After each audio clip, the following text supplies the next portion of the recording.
Go ahead. Right, good evening. I'd like to call to order today's Planning Commission regular meeting, Tuesday, August 13, 2024. Roll call, please. Baker, Here. Singla, Vianney, Here. Gonzalez, Present. Young. Here. All right, let's stand for the Pledge of Allegiance.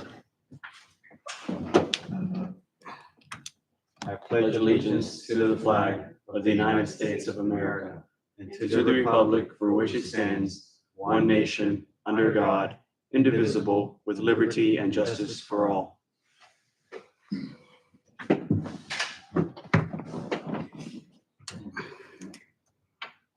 All right.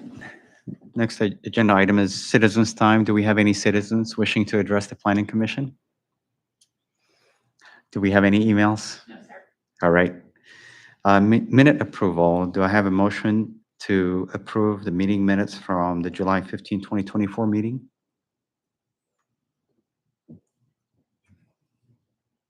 I'd make a motion to approve the minutes. Do I have a second? I second that. All in favor, say aye. Aye. Aye. All right. All right, moving on to agenda items. The first item is SUP number 2024-001, Chick-fil-A drive-through expansion. Yes, so I'll go ahead and, I know two commissioners were at the last meeting for this review, two weren't, but we've discussed the application a little bit prior to this. So I'll give a brief refresher and then we can go similar to what we did with the public hearing. I introduced the application. JLL, Chick-fil-A representatives can come up and Bowler as well can come up and discuss the application and present a little bit. And then the commission led by you, Alexander, can then ask any follow-up questions you may have for us or Chick-fil-A's representatives. So as we discussed, the applicant's proposing to expand the drive-through lane to create better flow within that drive-through area for mobile orders, other orders. They would be replacing the landscaping buffer and moving the landscaping to some of the center median islands on the edges of the parcel, which would be at the north exit point and also the exit point of the drive-through. And they would replace that landscaping with delineators or a curb, depending on what is best suited or best considered by the commission. In the discussion last month, the commission and us talked a lot about what would wayfinding look like, what would the route of the traffic look like, and additionally, where the landscaping potentially go. As I said before, if you'll see on packet page 22, there's a draft landscaping relocation. So as part of this application too, the curb will be, the island at the north end of Chick-fil-A's parking lot will be extended. It'll then become a one-way egress point. So instead of being the two-way ingress egress point that it is now, just one way, and the landscaping that is required per the zoning ordinance will be replaced there. And so that fulfills that requirement for on the planning end. Additionally, we talked about wayfinding. If you see on packet page 27, because the Quarles site is owned by one landlord, there were a lot of options available for Chick-fil-A to present options for wayfinding to help pedestrians and drivers navigate the Chick-fil-A parking lot, but also the greater Quarles site in general. There were questions about where the routing of the traffic would go. In the teal on that packet page 27, there are indicators of the one-way traffic flow that goes through Virginia National Bank and then between Virginia National Bank and the Lifetime Smiles parking lot, just for clarification. So traffic eventually would go counterclockwise, either circling around Crossroads Village Boulevard from that north exit point or counterclockwise between CVS and Virginia National Bank via that route I just described. So the applicant has provided those updates for me. If they'd like to say anything else before the commission has any questions, I invite them to the microphone. Last thing I'll add, Don Wood and the landlord couldn't be here tonight, but we did work with. Sorry. Yeah, like I was saying, Don Wood and the landlord, he couldn't join us tonight, but we did work closely with him and Bowler to come up with a wayfinding. He acknowledged that the existing center today could use more wayfinding signs. By way of our project, that is Chick-fil-A, he's amenable to adding those signs for better wayfinding. Yep. But thank you, Thomas. I just got an email or a text from Mr. Singlet, he's expecting traffic will be here in 5 minutes.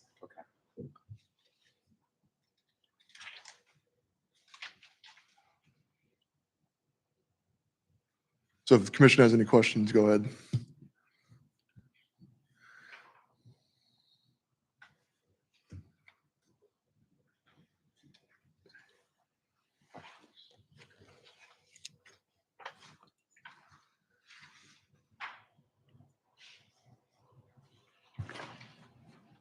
So Thomas, I have a question for you. Yes, Even based on the changes that they've made, it looks like the staff is still recommending not approving the SUP. Is that correct? correct. And can you briefly talk about the reasons why? Yes. So a lot of the improvements greatly help Chick-fil-A, which is not what our goal is not to short Chick-fil-A in any sort of way. I am viewing this as a greater Crossroads area site, and Emily is as well. And so my main concerns revolve around what does it look like to enter into the site via Washington Street? What does it look like to navigate the site via Crossroads Village Boulevard? And so given the amount of traffic that there is there already, with the routing of one-way traffic via Virginia National Bank and the continued routing through Crossroads Village Boulevard, only having that exit point causes all that traffic to then hit the entry point at Washington Street, which is already heavily trafficked.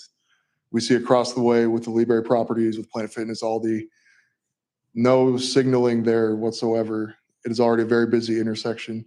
With the continued routing of traffic in that way, yes, the drive-through is expanded in a certain way, and that helps in that one area, but the greater area around Chick-fil-A will be negatively affected because of that.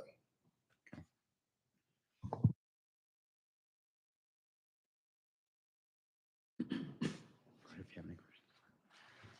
Go ahead. And again, I want to thank the applicant for these updates. I mean, it does help us, get us closer to what ultimately the site could be if this item were approved. I just had a question on two questions on the new items received tonight. One for the landscaping sheet, and again, I thank you for this update here.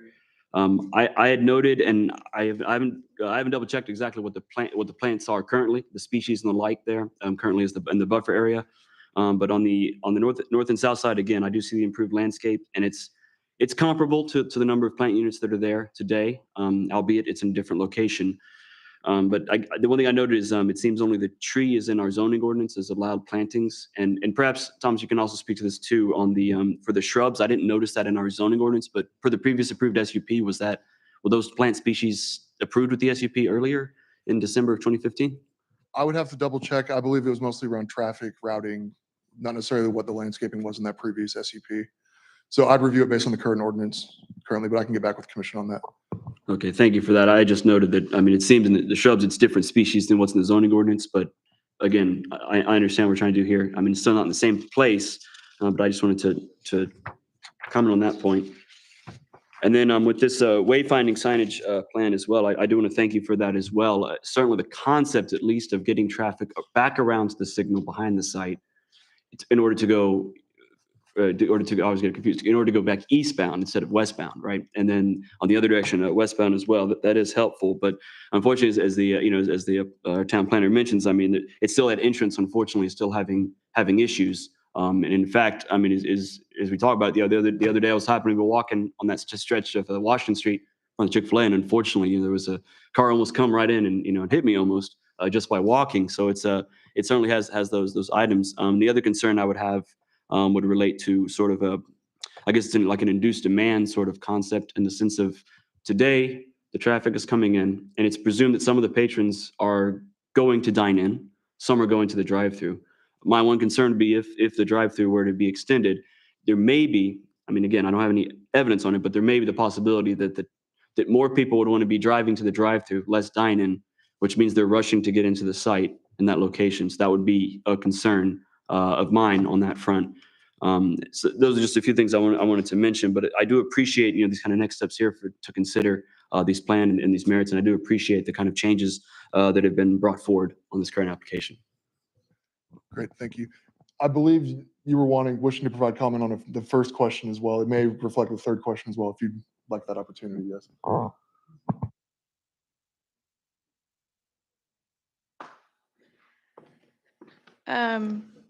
Quickly to note on the landscape matter, Chick-fil-A is willing to plant whatever is requested, anything in the ordinance. Happy to plant, just trying to supplement where it's being removed in a different area in the site where there will now be more open space. Traffic-wise, the idea, like you said, was to route them back, so they're still going eastbound. It was our understanding from last month that the largest concern was, one of the larger concerns was traffic turning left, where there's now that median crossover that doesn't allow left traffic, people still trying to make that maneuver.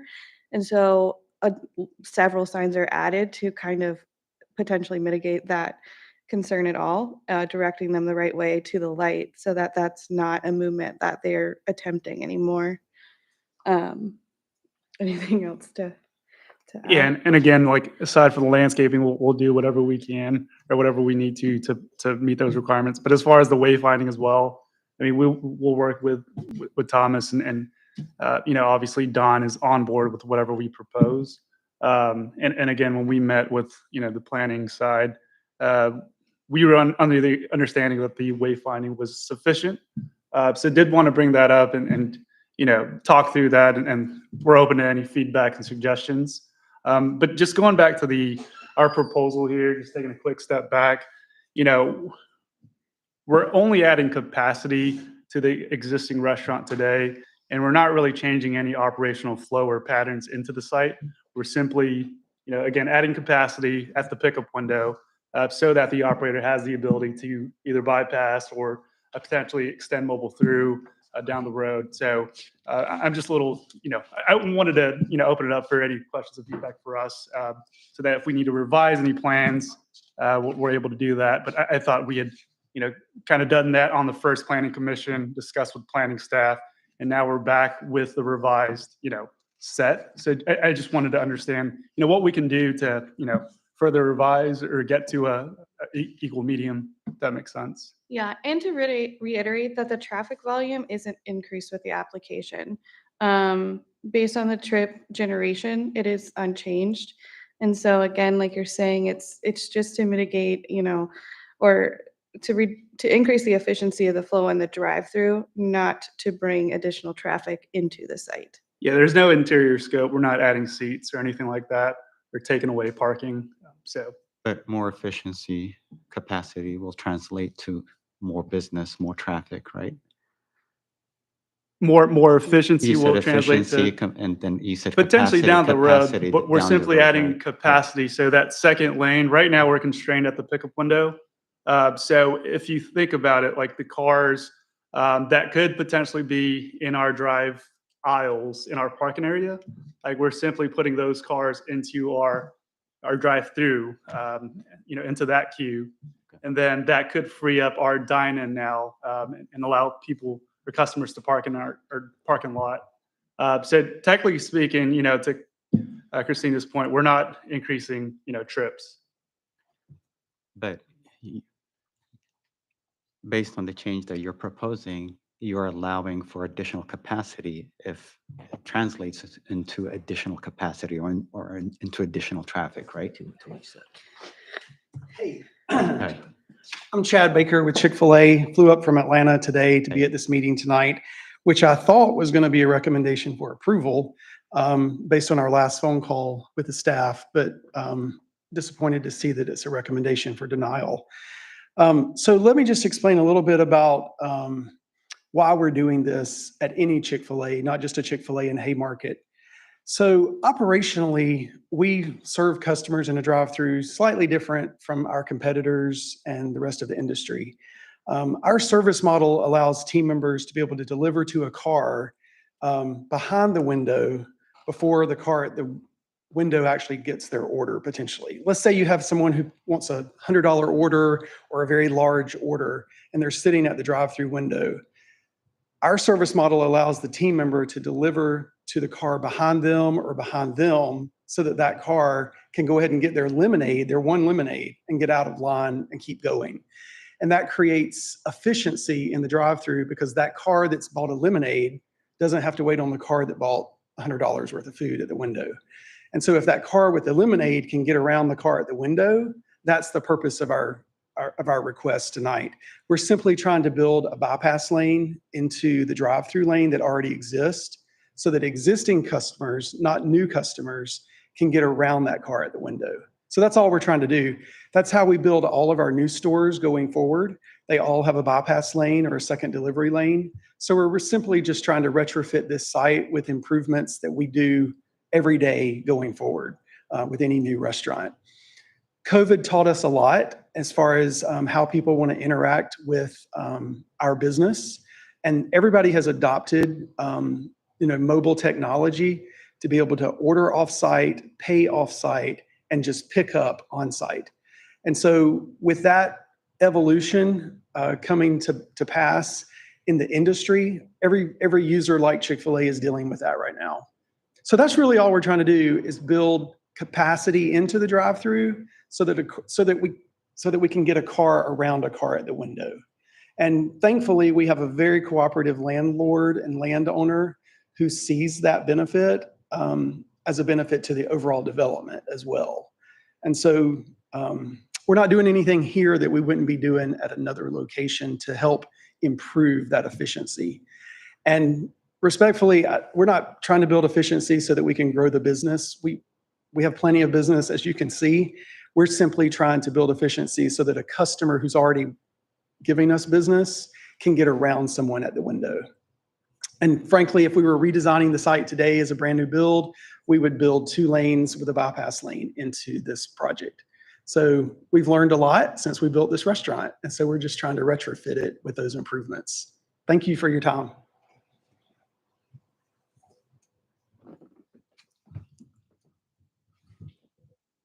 Quick question. What do you guys do now? So you Chad, you said there's like, if there's $100 order right now and someone's getting like lemonade, what is the process that happens now in that drive-through with the 1 lane? Because I know you said with the 2 lanes now they can bypass. Would it?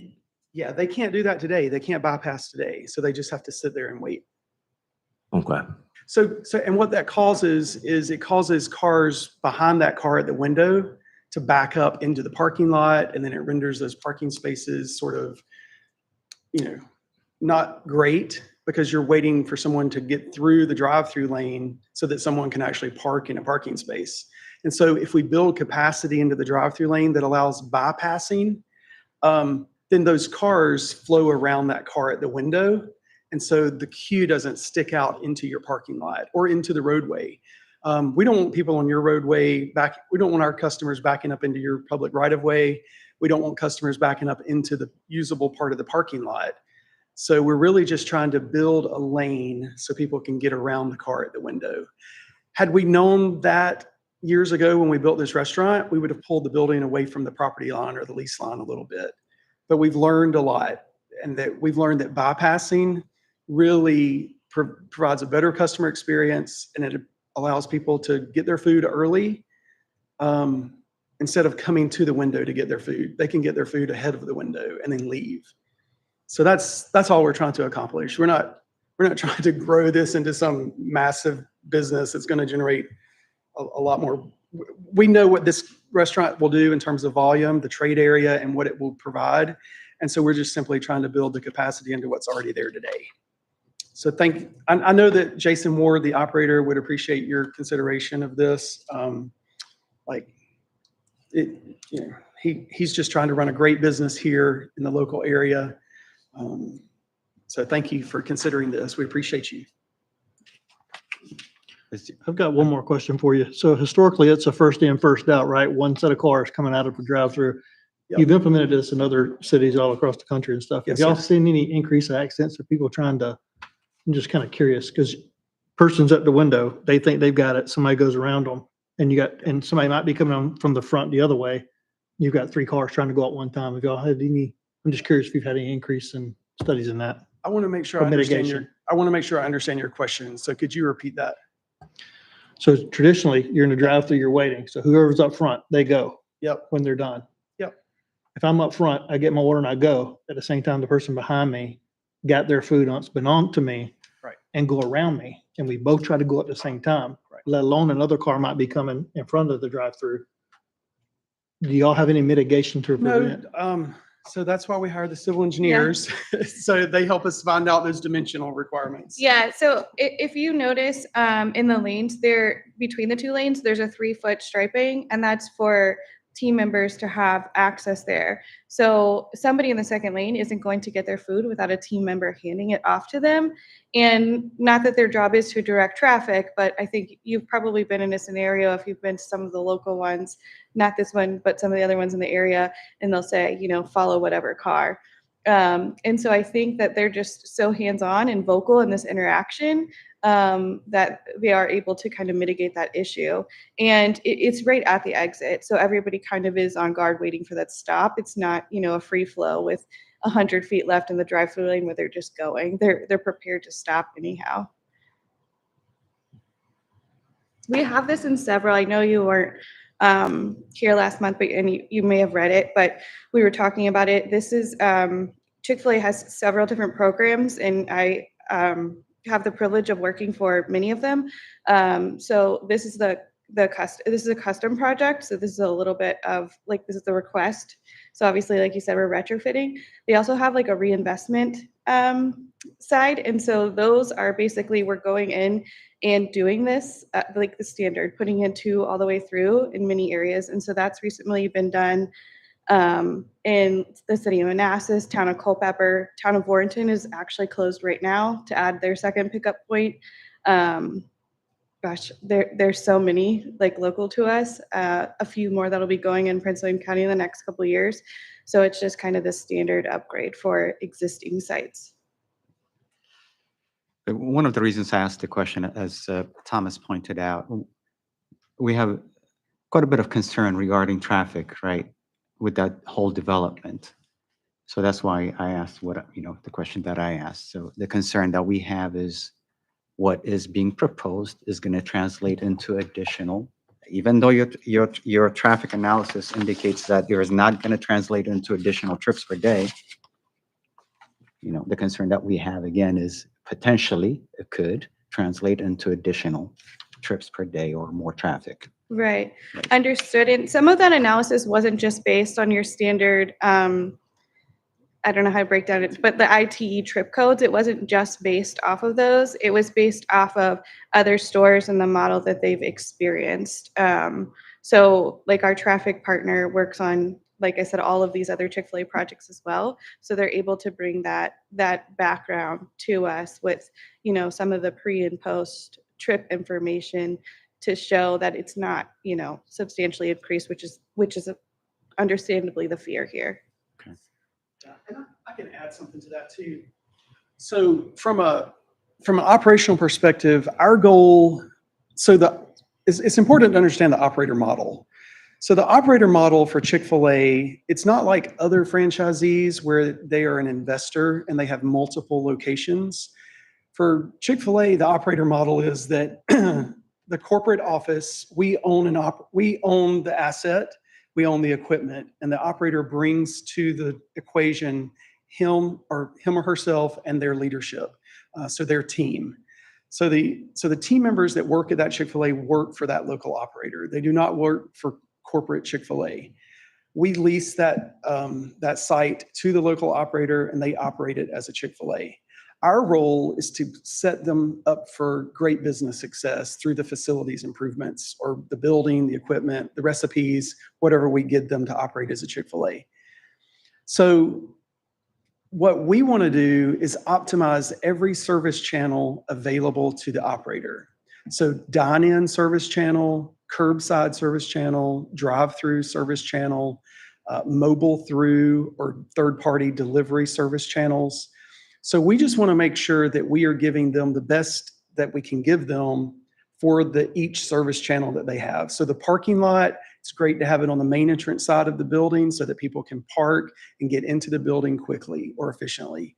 Drive-through is the same way. How do we optimize that service channel for the operator and the team members? That's our goal here, is to simply optimize that drive-through service channel. And as Christina was mentioning, we have lots of locations in the area that already have a double drive-through lane or a bypass lane. So Maybe you're familiar with that. If not, we have several out there. But this is a nationwide initiative that we're rolling out, and it's been in progress for 10 years plus. 100% of my job is to go back and retrofit existing restaurants with innovations that didn't exist at the time of original construction. So when we built this originally, we weren't doing double drive-through lanes because we've learned a lot since then. So literally 100% of my job and their jobs, this team's job, is going back and retrofitting an existing Chick-fil-A with improvements that we would normally build today. So that's all we're trying to do. And with respect to whether it's going to grow sales or increase customers, that's not our purpose for doing it whatsoever. If it does that, then so be it. Hopefully we've built capacity into it to accommodate that. But our goal is really just to reduce the departure rate of a customer at the window. So if a customer is sitting at that window for 30 seconds today, we'd like to figure out a way to get them to leave that window in 20 seconds or 15 seconds, just something less than what it is today, because we recognize that cars are backing up into the parking lot, which affects the dine-in service channel. So if you can't park and come in the building, why would you get in a drive-through that's backing up into the parking lot? So you might just leave altogether. So we would rather the parking lot work well and the drive-through work well. And the way that we accomplish that with most Chick-fil-A's is we build capacity into the drive-through service channel so that the parking lot can be used for dine-in customers and the drive-through can be used for drive-through customers. So thank y'all again for considering this request. And as Christina mentioned earlier, as far as plants and landscaping, whatever y'all want us to plant, we'll plant. Thomas, can you talk about the safety concerns that staff has regarding the separation between the bank and the Mhm. My one, I guess where I'd go with this is if the proposal for delineators is accepted, I'm not saying, and I don't think the bank or Haymarket residents or Chick-fil-A customers are usually an aggressive type of driver, but there is the chance that someone bypasses those delineators and causes some sort of harm to Chick-fil-A staff or customers or just pedestrians or other cars within the lot. So really the main safety concern is just that drive-through point. The rest of the site, the exit point, I'm less focused on that, more focused on just that part. Additionally, I don't see too many different changes in pedestrian safety with the setup of those islands with pedestrian crossing. I think it's more just focus on what is that boundary between Chick-fil-A's additional lane and Virginia National Bank's parking lot look like. So with that though, as I mentioned in the staff report too, there is a reduction of how much room there is for Virginia National Bank customers to pull through if a curb is installed instead of delineators. It's a reduction of about 3 feet. I have a question. So, Do that real quick. sure. Our thought on that is, so we understand that request for a hard curb. We talked about that in the phone call.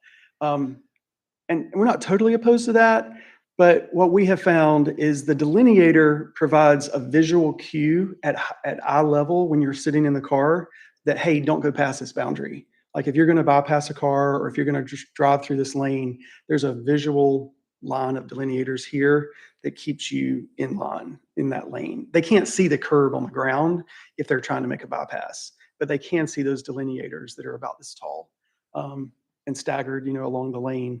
And we found that to be very effective. And we can make those white, yellow, sometimes they're yellow, sometimes they're white, whatever color you want, we can make them. But those are a visual cue for the person driving the car so they can see that there's a barrier there. Sometimes we mount those on a curb, sometimes we mount them on the pavement. If they hit the curb, it tends to create issues like with their car or with traffic backing up, or they mount the curb and they don't mean to, and then it damages their car. So we'd rather them just have a delineator there that's a cue for them to stay where they should. Then if they hit it and accidentally go across it, there's usually no damage. So that's the reason we use delineators. Thank y'all. Okay, but it sounds like you'd be okay with putting a curb as opposed to a delineator. So correct? from a space planning perspective, we did look at angled spaces along the bank. And it would lead to a reduction. I'll defer to our civil engineer here, about 2 or 3 spaces. And then the ADA for the ADA crosswalk grading, that would need to be modified as well. But, early on, we did receive, kind of pushback from the bank. They did not want us to touch their sidewalk. We would have to modify their sidewalk for ADA grading. There's a lot of work to be done on the bank, in front of the bank side, just to add, the 3 foot of added width, if that makes sense. Yeah, and he mentioned angled parking because if you're to reduce that drive aisle really by any more than what we have shown, which is what you would need to do in order to install a curbed island, you would need to angle them or run the chance that anybody going in this one way into a perpendicular parking space is going to, have to make a 3-point turn into the parking space rather than a smooth movement because they have 2 to 3 feet less to make that swing than they did before. If there is a reduction in parking, is there a parking ratio issue with the bank? We would have to look, there is a concurrent site plan amendment, or excuse me, site plan revision on Chick-fil-A that is being looked at right now. With that in mind, we would have to look at the parking calculations for Virginia National Bank to give you a better answer Okay. on our end. Because from safety point of view, I'm still leaning towards having a curb. Of course, delineators provide higher vision for people backing up from bank parking, but still, as soon as you hit a delineator with the 0 buffer between drive-through cars, you can always hit a car or something like that. But if I can speak to that, that's Yeah. not any different from backing out of any, parking space into a drive aisle today. Whereas, we're providing 21 feet between the perpendicular spaces, 21, then the delineators. So that's not to say, in any space really, you're backing out into a shared, let's say it's 24. It's the same concept, but here it's free and clear. That 21 is one way, planned north. So, from our perspective, at least, and our civil engineer, we've evaluated those risks and, this is what we'd like to proceed with. Got it. I understand that there's enough space. It's just when some people are not that careful, they back up into the barriers, and then as the issue comes up. So there are chances of having safety issues when somebody's not taking care of backing up. Otherwise, there's enough space for backing up. I'm not saying about that. Understood. Yeah. I mean, with the proposal, you are actually eliminating a safety aspect of that as what it is right now, right? Well, we're doing a trade-off, meaning it's a 2-way now. And, the bank pad, they can go south and merge with our customers exiting the drive-through. So with our proposal, yes, we are aiding into their drive aisle, but on the flip side, we are converting it to a 1-way that has been approved by the landlord's team. So that is the, in our eyes, an improvement. You're not cross-pollinating the traffic of the customers exiting the drive-through with the southbound traffic from the bank pad. You're sending all that traffic plan north. So that's a conflict point that we are eliminating with this proposal.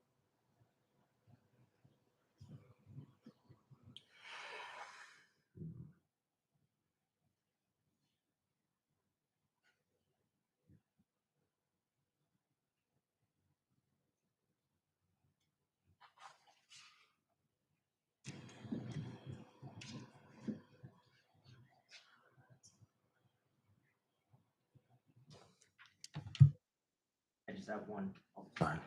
I have one last question. Thank you guys for putting all this together and the signage and Chad for coming out. But I know currently, like for your actual facilities, you guys average like 5.45 cars in your drive-through lane per hour, per minute. And compared to different restaurants or organizations around here, they're around 3 to 3.13. So it's, you guys are adding 2 more cars to your drive-through, and then you want to add the bypass lane to kind of make that more efficient And I think that's going to bring a lot more kind of traffic if you're already having, 5 in your business already, if that's the average of the cars there in the 1 lane right now, and you add that bypass, then I feel like there's going to be more traffic coming into that business or into that drive-through, making that number instead of 5 into, 6 or 7, compared to like a McDonald's that would have like 3 in their drive-through lane. There's nothing that we're doing here. We're not doing what we're doing because we want to grow the number of customers or sales for this restaurant. So that's not the motive here. The motive here is to create a consistent experience for customers, whether they go to this Chick-fil-A or another area Chick-fil-A. So when a customer, I think the reason that people come to Chick-fil-A is they trust us. Like, we have earned their trust. Like, we hope to give them good service with a smile, and good food, quality food. And so we don't want to do anything to erode that trust. And so our goal is to create consistent experiences across the Chick-fil-A portfolio. And this restaurant is one of them. And so we're simply going back and looking at every restaurant we have and saying, where can we make the customer experience better? And here we can make it better by creating some capacity in the drive-through, in the existing situation. Nothing we're doing here today is intended to drive sales or create new sales. It is intended to accommodate existing customers and existing sales. It's kind of like adding onto your house or remodeling your house. You're not really adding onto your family. You're just you're reconfiguring the house to accommodate the needs of the family. You turn the nursery into a teenage bedroom. You turn the basement into an apartment for your mother-in-law. We're just trying to reconfigure the site so that it is relevant to how customers interact with us today, since the time that they started interacting with us when we built it to today, when lots of things have happened and caused us to develop our sites differently. We're just reconfiguring and remodeling the site so that it's what a customer at a brand new restaurant would get. I used to work for a retailer who never invested in their existing assets. They only built new restaurants or new gas stations or new whatever. And the problem with that strategy is the customers don't have a consistent experience between the existing old building and old site and the new building and the new site. They want to go to the new building and the new site because it has all the bells and whistles. They don't necessarily want to go to the old site and the old building. And when I worked for that developer, we never invested in the existing asset. We only invested in new assets, and it eroded the customer trust and experience. And so customers would gravitate to the new while we were left with the old just to deal with it. And they didn't reinvest in it. Chick-fil-A is very committed to reinvesting in the existing assets and the established restaurants because for 2 reasons. One, we want that customer experience to be consistent across the portfolio and across the brand. But 2, that is that local Chick-fil-A, the Haymarket Chick-fil-A, that is that operator's only Chick-fil-A, with the exception, like this operator actually has 2 Chick-fil-A's, but that is rare. That is super rare. And so we want to provide for that operator what we would provide for a brand new operator 10 miles down the street. And hopefully the customer will continue to stay with Jason and his business instead of going to the next new location. And that's what we're trying to do. That's all we're trying to do. We're not trying to do anything weird here by growing sales and bringing lots of people to this Chick-fil-A. We're just trying to give Jason and his team the same experience that a brand new operator at a brand new Chick-fil-A would have. And that's just called keeping the customer trust. That's all we're trying to do.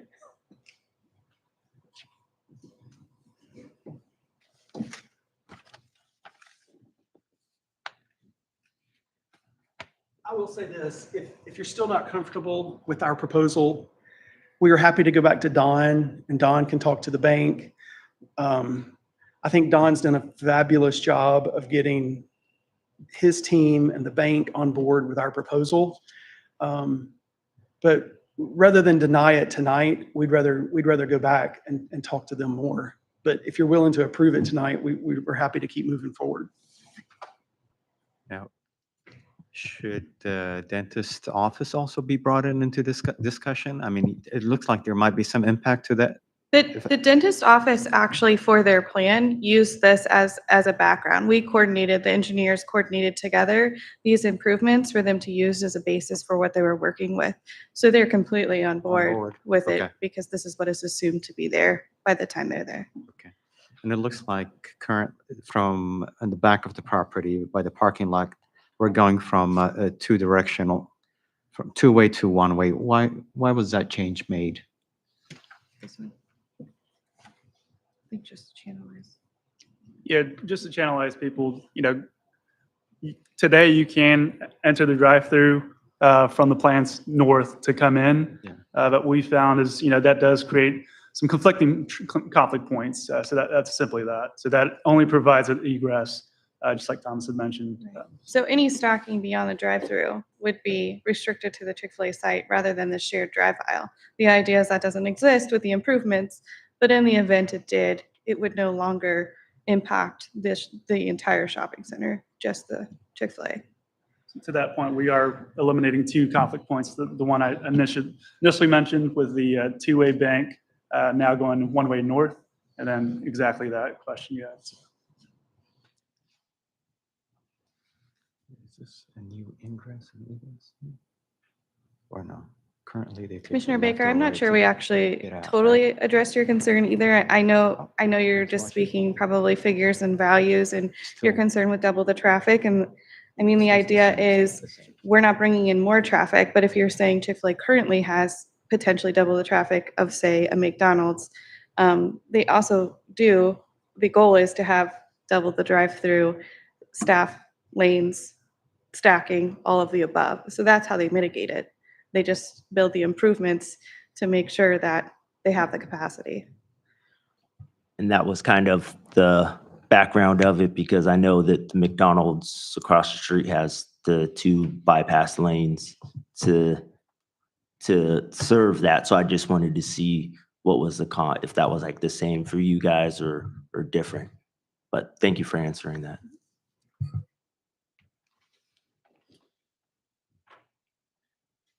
I will say that I see in the plan and what you've discussed here, that this overall just increases the flow into the parking lot, making it one egress point out, continuous flow through the parking lot instead of having the drive-through backed up into the parking lot, people trying to come and go. I've lived in places before where certain businesses continuously throughout the day have traffic backed up into the main road, and that reduces that as well. So it decreases the hazard of that happening here. So, yeah.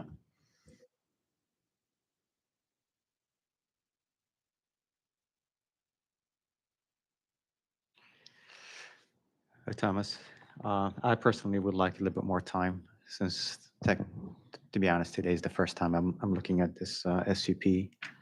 And I would like to get together with you and or Emily. I'm sure others might have additional questions, and then maybe postpone our decision until our next meeting. If I'm not mistaken, we have until October to make a decision on the SUP. With the decision, yes, until October 13th, 2024. I will say whatever you do end up voting on, at the end of the day, it's town council's decision Correct, yes. to approve or not. Yep. So it is a recommendation from the commission, not an approval, or excuse me, not a final say from the commission.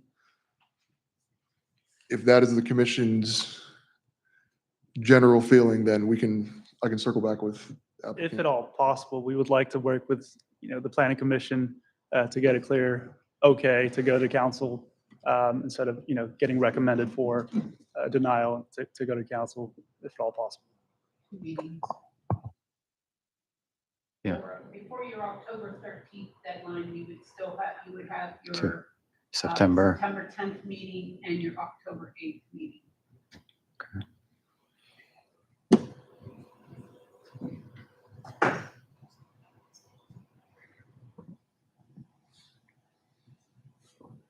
if, you know, if the rest of you are ready to make a decision today, then. I think so. Safety is a concern for me. Mhm. That if they can resolve. Here. Yeah, sorry. So I think so safety is the concern for me. Okay. And if they can work on the safety and they were willing to work on having a curve and also seeking approval, so we can wait till next hearing if they are able to get a solution for that. Sorry, could you repeat that?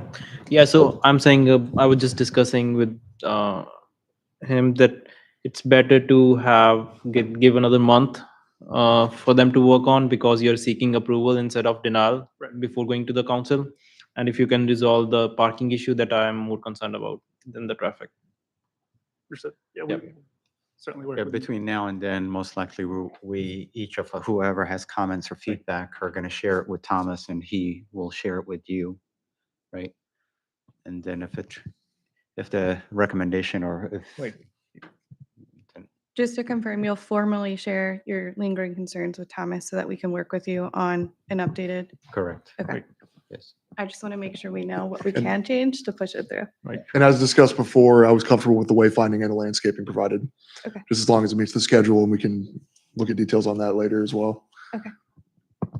Yes, and I will say too, I mean, this isn't a slam decision in either way. I mean, I see a lot of positives, as you've explained, and I think the positives are there and you're doing everything you can there. But I still have, again, sometimes those kind of overarching concerns, mainly the landscaping buffer between the parking lots. Again, with what's there today. And I know you're restricted with all things you can do. I understand, but that's probably the outlasting thing. And then again, at the main interest point on Washington Street, if we're thinking, and I understand it's comprehensive plan's recommendation to have it foot traffic, pedestrian kind of friendly in that area, and I do understand. And we do have sort of this access road here, and of course, it's not like you could have a traffic route where this near the CVS entrance, there's a median there. I understand that. I just hope that it's some kind of solution could be done at the entrance point right off of Washington Street. Because even the other examples, and I do understand the importance of a bypass lane and these things. I mean, this is where drive-throughs going as it should be. And I understand these things occurred before, that was, it was fully considered, fully vetted in that regard. But again, the other examples, locations though are they're off, not on the main strip or main street. They're kind of off, even the ones locally around here, they're kind of off the main streets and sort of more of a side street. So it's easier to maneuver around there because you're not dealing with the main kind of thoroughfare and state highway they're in. But again, the outstanding concerns is mainly with that landscaping buffer going between parking lots. Whatever we can do, as we discussed here and in other ways, to improve that and kind of keep that similar type of buffering type experience and safety therein, and then anything at the entrance that can be done. Those are my two outlying concerns. Again, I do think with where the landscaping has gone to beginning and end of the drive-through, that's a good mitigation. It's very similar to the plant units there today. The buffer still being there, of course. And then I do like, of course, the improved flow to utilize that traffic signal and that capacity there. And again, having the kind of ride out in its own direction. I mean, it does help. These are great things and it's a step there. I think those are just my last two concerns with some sort of landscaping buffering between the two parking lots, and then just some kind of safety for pedestrians and foot traffic, which unfortunately, I mean, just in the nature of drive-through and vehicular and automobile needs there, it's just a danger. Again, with more space there, it's more cars there, not necessarily more traffic to the business, of course. But again, just people may say, well, let me consider going to the drive-through now. Let me consider going to the drive-through now, those kind of things. But again, if we can address that landscaping buffer and something pedestrian for the entrance point of Washington Street, those will be my outstanding concerns. So I thank you again for what you've done here and you're discussing with us tonight. Thank you. Understood, and thank you for that feedback. And yeah, we'll work with Don's team in the bank. It's not infeasible. It's just there's a lot of hoops for that landscape strip, and we've outlaid our concerns, but at the same time, we want to meet you guys on your concerns as well. And then on the pedestrian access at Washington Street, we'll work with I guess staff and Thomas to see what we can do there. But again, we're not really looking at that entrance for any improvement really. So we'll see what we can do, but hopefully we can come to a amenable solution there. With that, sorry. go Oh, ahead. sorry, I have one more thing. If you guys could try to add some kind of thing from with the 5 cars if you could show something on paper or stats or something that showing that adding that bypass lane would kind of alleviate any of that traffic, like the McDonald's to, going from 1 to 2 lane, any of that, data you would have, or you could put in a kind of a calculation of, how, you're currently at 5 cars, you can bring it down to 3 cars, or if it would go up by adding. So I would just see if you guys can try to add or figure something out with the current, like, Maybe we can just see if Les can pull some pre and Are you post talking about the numbers. queue lengths? Like queue, how long the queues are? not more queues of, just more of the volume of cars that are going through that drive-through. So I think we may be able to, are you talking like volume of cars with 1 lane versus 2? That's just the number you want? I think we may be able Yes. to work with a traffic engineer on some of these local sites I mentioned, City of Fredericksburg, City of Manassas, Town of Warrenton, for some pre and post percentages. I think the actual volume through the traffic is going to get maybe not something Chick-fil-A is willing to share, but we'll work with a Yeah. traffic consultant Yeah. and discuss with Thomas what we can share. Yeah, we're happy to provide any data that we can provide through a traffic consultant, but any proprietary, Right. volumetric or what have you, we really can't disclose that to the public, No, for yeah, obvious reasons. yeah. Thank you guys, though. yeah, typically we would provide you with a dimension of the existing drive-through lane that, and say, say it's 100 feet. And then if we're going to add a second drive-through lane, maybe that's 200 feet. And then we would say that's the additional capacity that we're adding. A car is roughly 20 feet long. And so that's the way we answer that question. Normally, because we're a privately held company, we can't divulge any sort of exact volumes in terms of sales or drive-through output, sorry. So if I understand correctly, the information that we will receive will allow us to figure out if the difference between 1 lane and 2 lane, or adding an additional lane. Sure. Is We that can what it add is? some, like you said, some of the dimensions for existing distance and the proposed. And then we'll work to see maybe if there's a percentage value we can provide or something like that based off of historical data. Okay. Any What- questions? Sorry, one more comment too, just with questions like what Justin asked. As you talk to me about any more comments you have that I'll bring forward over to them, please have those comments to me by next Wednesday, the 21st. Wednesday, the 21st, okay. Sorry, back to this. I just wanted to make sure we had a deadline so that way I can get you the information and then it's turned over quick. That was exactly that. Any other questions or comments for us that we can take back?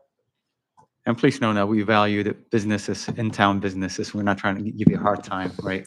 We have concerns, so And we would like to, understand your position. address the concerns. Right. Right. And hopefully you can understand our position as well. No, yes, I understand what you're trying to do, I what your told goal is. Don yeah. this last meeting as well, but I mean, Chick-fil-A is probably one of the more popular restaurants from town staff as well.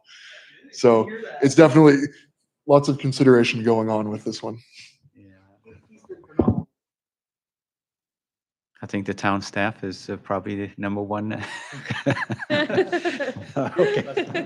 Customer, I would say, okay, thank you very much. Thank you all. All right, okay, thank you.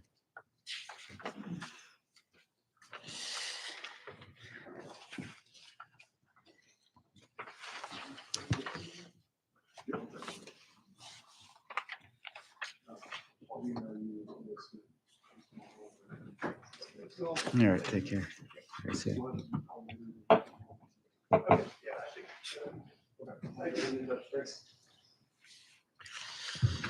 right, moving on to next agenda item, which is zoning text amendment discussion, historic district overlay. Yes, as this is a discussion item, not requiring tabling or a vote, I'll just give a brief synopsis of what is happening with the Architectural Review Board.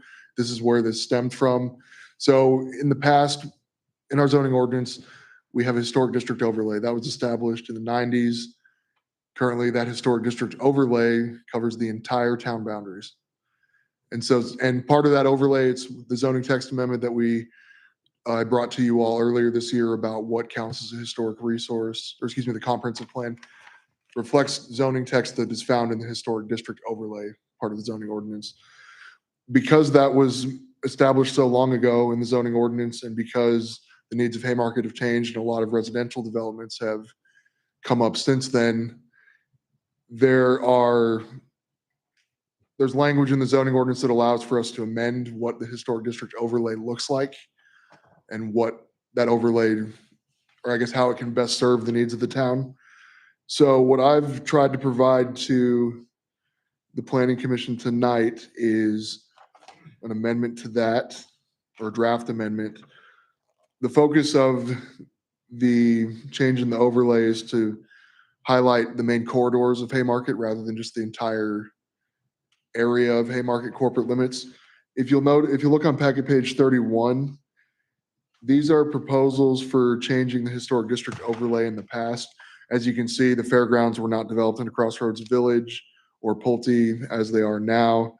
There was also an updated, on packet page 32, another option that provides more space in the fairgrounds for development. As we know, that's all built out now, so things have changed a little bit.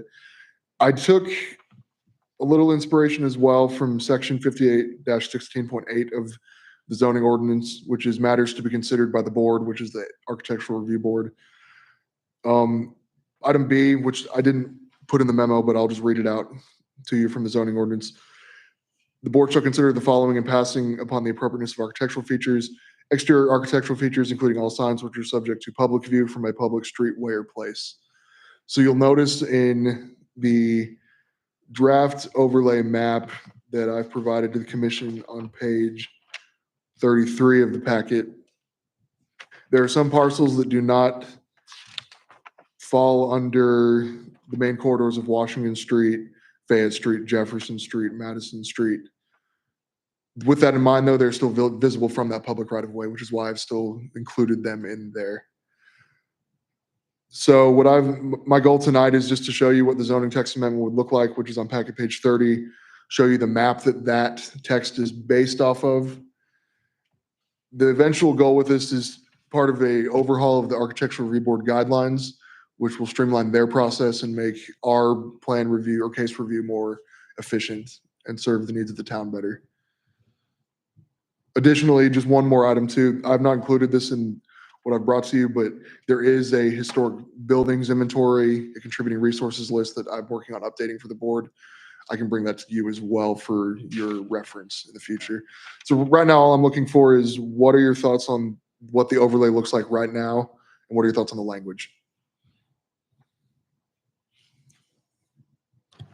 I just have one question, and again, I mean, it takes time to review what the ARB meetings have had, town council, things like that, but I've understood there was a change in state law that would not allow, Virginia state law, the Commonwealth not allow for an entire jurisdiction to be, an historic overlay district, only portions of it. And I was trying to review the language myself and what I thought was in the code pieces, but any information you have related to the state law changes, in part requiring, that it can't be the entire town, or something like that, I'd appreciate insight on that front. That is something I can look into because that will definitely affect how the historic overlay is introduced in the zoning text as well. So let me get back with the commission on what code section in the Virginia State Code that comes from, because that will help with what my text I present to you looks like. If that is true, it will address, this change will take care of it, right? Yes. Is that correct? In theory, I would think, right? Okay. So thank you for highlighting that for me. At least we're making this amendment now, whatever the state code looks like.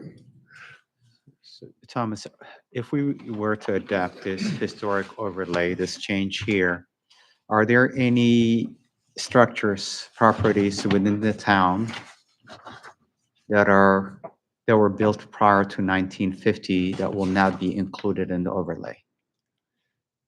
Yes, most likely. That being said, it is still, and this is something maybe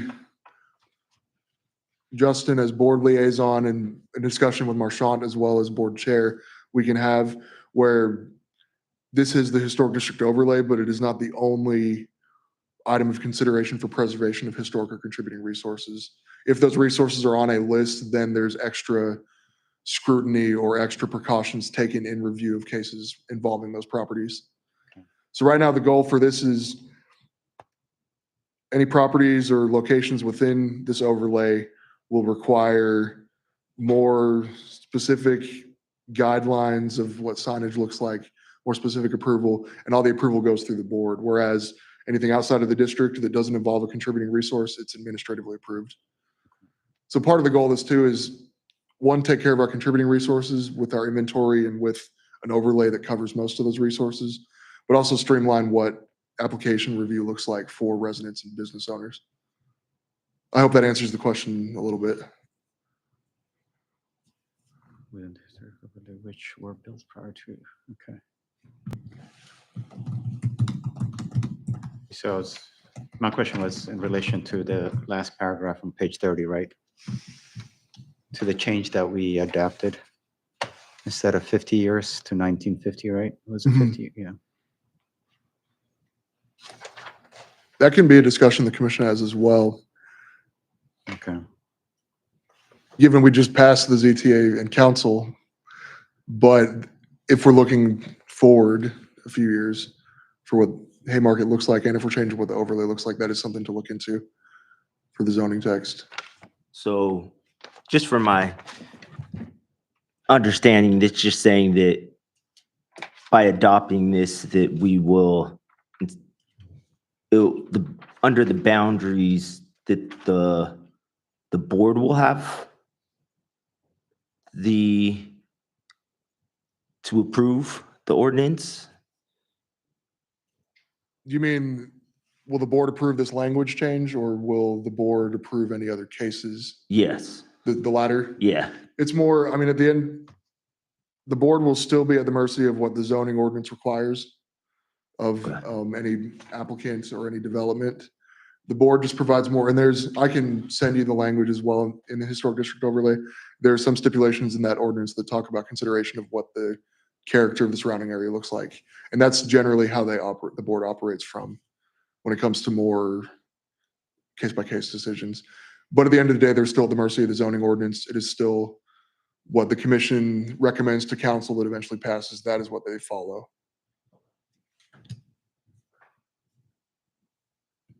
I had one additional question too, View. I note in the current comprehensive plan, 2008 comprehensive plan, appendix B, page 4, 2006 survey, one of the questions asked is, should the entire town be included in the historic overlay? It's brought forward to the public at the time. And it was pretty evenly split. 55% say yes, 45% say no. Granted, I know I'm talking almost 20 years ago, but my question would be, if in some way, I don't know if it's a survey or a comprehensive plan update to sort of look into that question. I can appreciate, of course, zoners changing the overlay. I certainly understand that.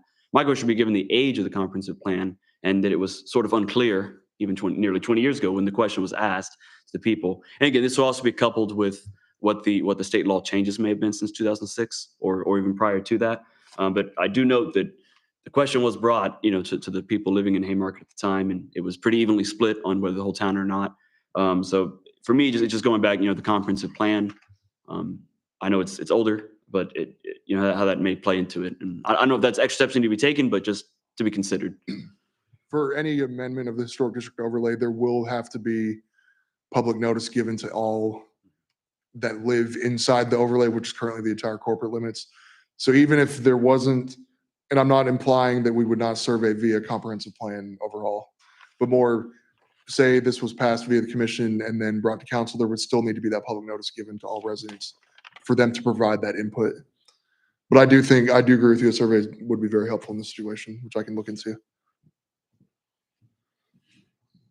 I mean, other than additional restrictions or requirements for those that, properties within the historic overlay, I mean, what's the advantage or benefit of considering the entire corporate limits of Haymarket, town of Haymarket as historic, right?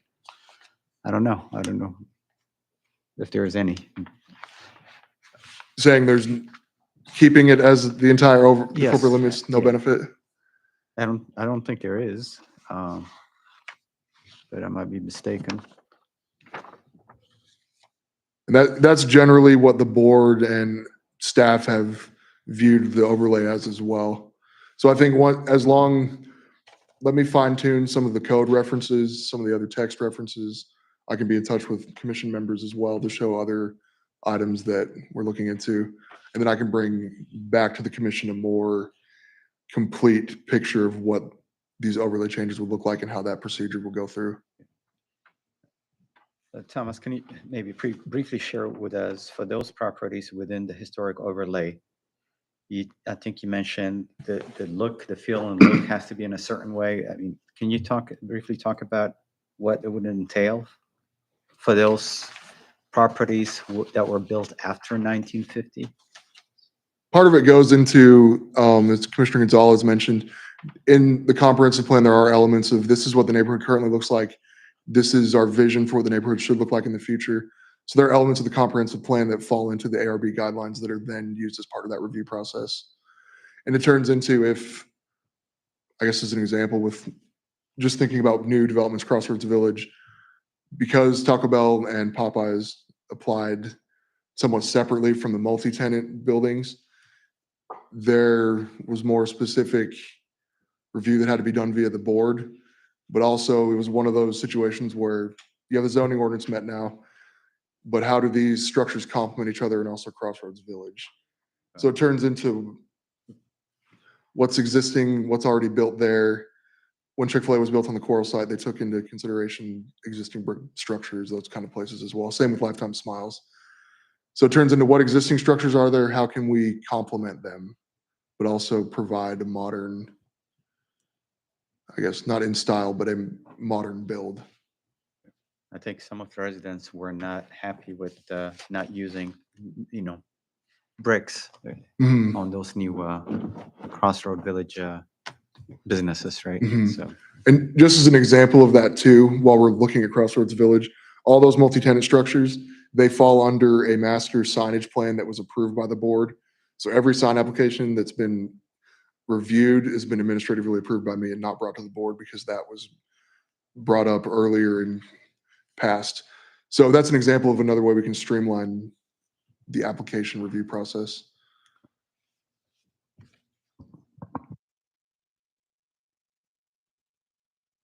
But it doesn't necessarily mean that a residential area can't become a business area, correct? Otherwise, you wouldn't have a hotel across the street. Given some, it turns into it goes back to the comprehensive plan too, which I think is the core theme here of what does our comprehensive plan look like as we overhaul it? And it's overdue for an amendment soon. But yes, the residential areas may turn into businesses, but there's only specific parts of Haymarket that we've designated land use as transitional commercial, and it's along Washington Street, which is that main corridor already. So there, in land use and in the comprehensive plan, there are checks to make sure that any sort of new developments are contained along those main corridors. yeah, not to change the subject, but regarding overhauling our comprehensive plan, I mean, I don't know where we are. Is it possible to bring in a consultant or somebody, out? It turns into what do the finances look like for the fiscal year? Okay, So I would have to get with our treasurer and our town manager for further discussion on that. because that's been a long time coming, right? So, okay. Yes, and that's sort of my question. I can, again, appreciate, zoning ordinance text changes. I can appreciate, the ARB guidelines, can appreciate that. But to me, it should all go back to the comprehensive plan, which is much older. And that should be the starting point, not necessarily doing things, in the piecemeal way on that front. But as it stands right now, and like I said, I'd want to have the kind of information with the comprehensive plan, that process would reveal to better understand, more fully make a decision. In addition to the Virginia, code, state code requirements. So I don't want to speak too much on it, but I mean, what I'm seeing here thus far is, and from my understanding, it's right now the entire town, if there's like a change, something historic, it has to go before the board, like you said. But if you were to make this change, only what's within the district would have to go to the board, and everything outside would be administratively approved, or is it the reverse? Can you reiterate that, please? It turns into, and I can show you what our draft amended guidelines can look like as well.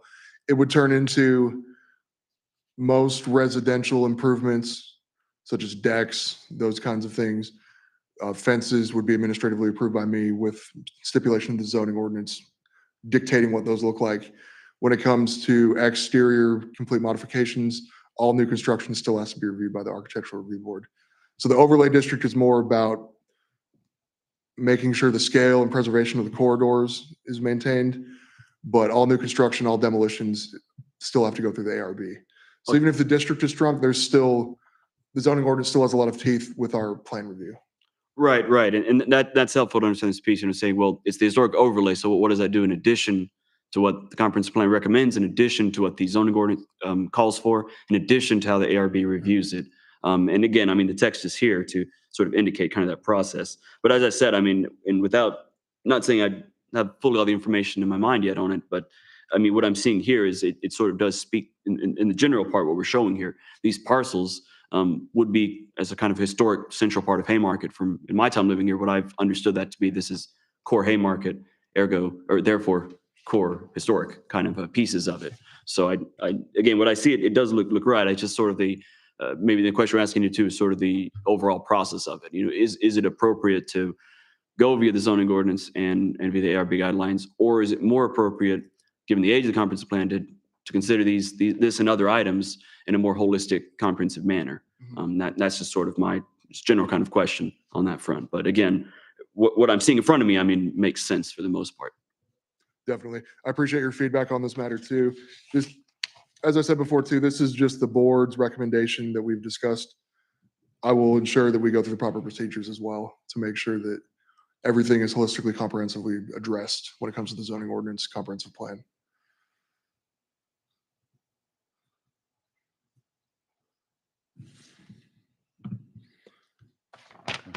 So with that in mind, if there aren't any further questions, I can take these comments back to the manager, treasurer to look into how we can best move forward with the comprehensive plan in conjunction with this. So I'm assuming that this proposed change will require a public, Yes, I mean, it'll comment? go through all the same processes as Okay. other ZTAs. And also further on the line on this particular topic, I guess there would be opportunities for discussion of slightly tweaking the boundaries, this parcel, that parcel. Would that be an appropriate exercise typically in this front? Or Yes, that's part of why I introduced you to the map as well.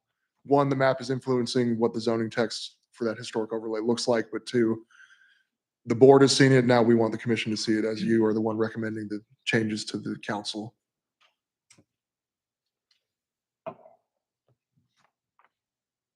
And one other thing too, I guess my mind is running on it too. You'd mentioned, of course, that, 2013, 2014 cases in line with kind of the Virginia, state code. Any other background information as to why they said, let's look at this right now in 2013, 2014, and, kind of what went with it, sort of a little more internal history. I do appreciate the starting point, the 1990s and things like that, but I'm curious, and again, I can certainly look back over the meeting minutes and things like that. But again, the kind of, the idea they were thinking for in 2013, 14 or so, and then kind of what happened, and then here we are today.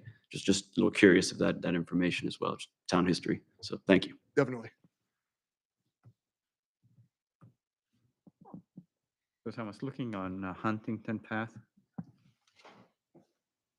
Mhm.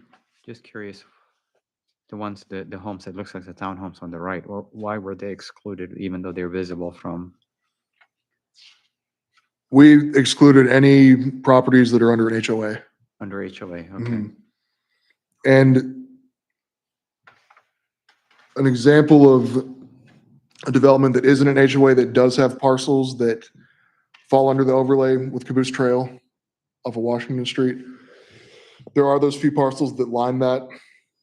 With that in mind, though, Washington Street is our main corridor, and that's why that was an exception to what we were looking into. With Hunting Path, it's more of a residential road. With Washington Street being the main collector road, not even collector road, a thoroughfare, that's why that corridor has those certain homes in that overlay, despite it being an HOA. But as discussed too, you can give me comments on what the boundaries look like to you, what your opinions are on it, and then we can tweak as needed and discuss further as a commission. The reason I ask is across the street, that property is in the district. That's why I asked that question. Okay. Yeah.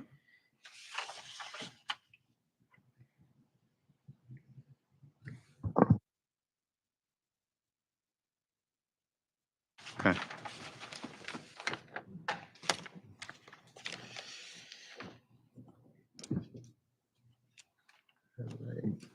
Barring no other questions, I think this is a good starting point for me to move further with this. Okay.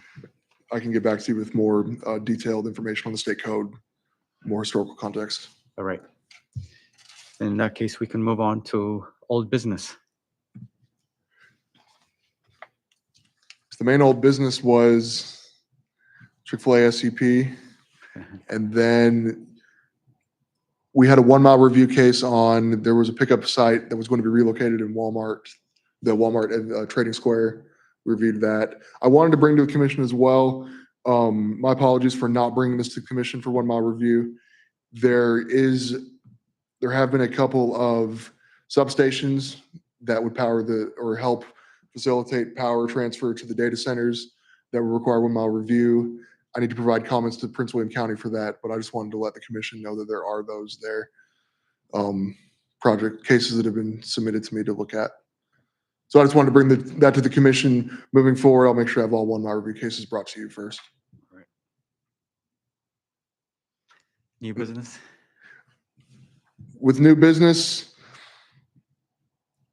in terms of site plans, we don't have, as I mentioned outside of this meeting, we approved the preliminary plan for the hotel pad site over in Crossroads Village, which is right by the entry ramp on 66.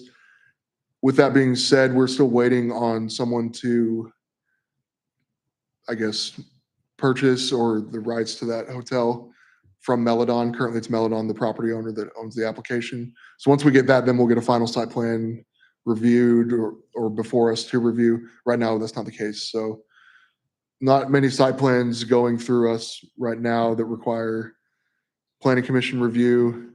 And as we've discussed with this historic overlay, generally speaking, I'm working with Emily and Roberto to see next steps for comprehensive plan overhaul. So that's all for new business on my end. All right, in that case, we'll move on to ARB updates. Mr. Baker, are you the liaison? Who's the liaison? I for can ARB? provide this month. You weren't at last month's meeting, right? Okay, all right. I'll provide ARB updates for the last Okay. meeting. We reviewed a home exterior modification application and then additionally a demolition application so that on Jefferson and Fayette Street, you have those 2 single family homes that are under construction. The parcel's right next to it. They're subdivided. We worked with the county and the property owner and found a plat. There's subdivision of 3 parcels, but because we didn't know of it, there's current zoning violation because of existing shed structures on there. So it was 2 shed structures that were applied for demolition so that they can be in compliance with the zoning ordinance and sell those properties off for development. Okay. And then we went over draft ARB guidelines overhaul, which I've mentioned briefly to the commission tonight. But more, what does review procedure look like? How can we make that most accessible to residents and business owners when they apply? Whatever the historic overlay looks like, how can we make this process look better and look easier for applicants? So that is all we discussed at the board level. All right. And I'm sorry, can you reiterate on that Jefferson and Fayette Street property? So what was the situation and what was like the timeline of what's happened? Because I know I understand it's on the market now, but just There if you was- could reiterate, please. Yes, there was, in our old zoning, I guess, our parcel map, 67, I don't know, let me find the specific address if it's updated on here. 6796 Fayette Street was 1 parcel. You'll see it it's the large parcel next to 6800, 6804 Fayette Street on the draft map that I've given you on page 33. With 6796 Fayette Street, the property owner found a plat that had that parcel subdivided in the past. And with that subdivision, they brought it to the county GIS department before they brought it through the town. And so once we reconciled that over the past few months with the county and with the property owner, then it turned into, okay, now that there's a subdivision, now we have to meet zoning ordinance requirements and it's no longer grandfathered. Or I guess all of the uses there are no longer grandfathered in. So we have to make sure that they're in compliance with that. So one of the shed structures on that parcel was bisecting the new subdivision line. Hence the need for an application for a certificate of appropriateness for demolition. And the other shed structure is an accessory use that it's not really being used for anything right now. So that's part of the sale process, just demolish the structure, have a clean slate for whoever buys the property to build on. So hopefully that provides a little more context. Yeah, yes, it does. Okay. Thank you. Yeah, the correct parcel. That's correct. Thank you.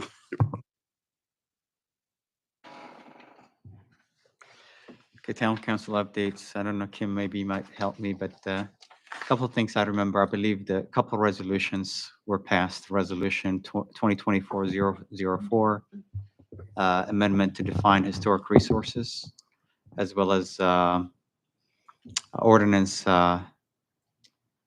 number 2024-002, plat notation requirements in the town of Haymarket zoning ordinance, right? I was gonna address those. if Yes. you need to. I think, I mean, they were approved at our level, so I Mhm. think everyone should be Right. familiar with it, right? In relation to the priorities that we have set in terms of capital improvement, I think maybe I had reported this, the town council, I think the first priority is completing whatever we need to complete on at the park, right? Another priority is investing in identifying a lot that can be used as a public parking, right? Meaning it's going to require us to acquire that property, right? The land. And then the third priority is for this building here, right? There are some outstanding improvements. center. Town center, interior and exterior. Those are the priorities. So in relation to that, during the last, I believe, work session, one of the work sessions, we had representatives, I forget who they were from. Do you remember who they were? They were from VML Vaco. Yep. So they did an analysis of our financial position, right? And basically they indicated that we're in a very good place financially speaking, right? As some of you may know, we have been running surplus for the last several years. So we have accumulated a good amount of cash. But they went through different options. They indicated that to stay at a favorable credit rating, our reserves should be 60% of our operating expenses, right? So based on that, they gave us an amount of cash allocation we can dedicate to the different capital improvements, as well as what we can safely absorb as loans or, that we can borrow, basically.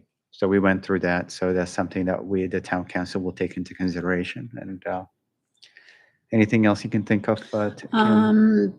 Also the fact that Councilmember Ramirez and the town manager, Emily Carazzi, attended a small town conference, and they were able to connect with a consultant, a strategist consultant that who's willing to come to council and help with the strategic planning.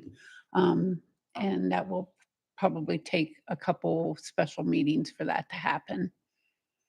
The council also approved an ordinance on a snow removal. That is true. Yeah. So we have a snow removal ordinance now in place for the Washington Street corridor. Yeah, but not just for the Washington Street corridor, but it would also obligate property owners, Correct. right, Correct. to remove snow, ice within a specified number of hours or days, right? Mhm. So both require, both for the town as what we are responsible for, and as well as what the town residents are responsible for. It's all centered around, of course, safety, right? Mhm. For pedestrian safety. And then the upcoming event is this Saturday is the summer concert. That's right. So it's from 4 to 8 at the town park. And we are just sent out notification through Facebook that our vendor spots are completely full now for Haymarket Day. Mhm. So we're finalizing the plans for Haymarket Day. And if you haven't already downloaded my Haymarket app, it is available. Yep, the GoGov app Yep. Both on, sends you all kinds of notifications. oh yeah, One for this Apple meeting. Store and what is it? Play Mhm. Store. A reminder for this meeting was sent today, this morning. Yep. Mhm. So it looks like the town is going to be leveraging more and more capabilities of the app. And also there is an initiative to, we haven't started that initiative, but to update the town website. So that is something that we'll be working on. Mhm. There's capital already allocated to that initiative. Yep. All right, I think that's all I have. So do I have a motion to adjourn?